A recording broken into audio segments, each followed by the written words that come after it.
আমরাও চলে গিয়েছি সেই ভাইরাল সূর্যমুখীর বাগানে। কিভাবে আমরা এখানে গিয়েছি সবকিছু মিলে থাকছে আজকের ব্লগ। আমরা একটা চার্জার নিয়ে ফুল ফ্যামিলি চলে গেলাম।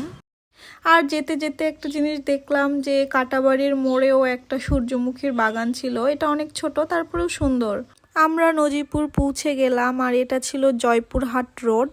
আমি আরো ডিটেলস বলে দিচ্ছি। এটা নওগাঁ জেলার পত্নীতলা উপজেলার পাটিচড়া ইউনিয়নের মোবারকপুর গ্রামে এই সূর্যমুখীর বাগানটা আছে।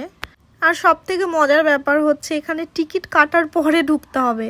আমি আসলে এই বাগানটা যেরকম এক্সপেক্ট করেছিলাম আসলে ঠিক সেরকম না।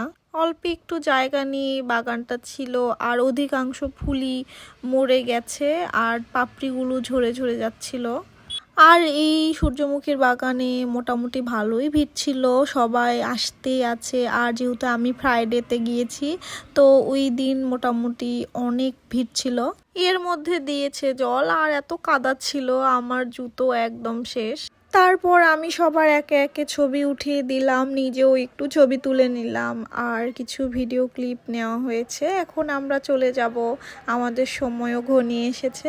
প্রথমে একটু মন খারাপ ছিল, ছবি তোলার পর মন ভালো হয়ে গিয়েছে কারণ ছবিগুলো খুব সুন্দরই এসেছে। এখন আমরা বাড়ির উদ্দেশ্যে রওনা দিয়ে দিলাম। আপনারা যারা যারা যেতে চাচ্ছেন বা যাবেন তারা এই 1-2 দিনের মধ্যেই যাবেন, কারণ ফুলগুলো ঝরে যাবে। অলরেডি ফুলগুলো নষ্ট হয়ে গেছে, তাই তাড়াতাড়ি যাওয়াটাই ভালো। মহাদেবপুর থেকে ভালোই দূর, যার জন্য আমরা তাড়াতাড়ি বেরিয়ে পড়লাম। বাই।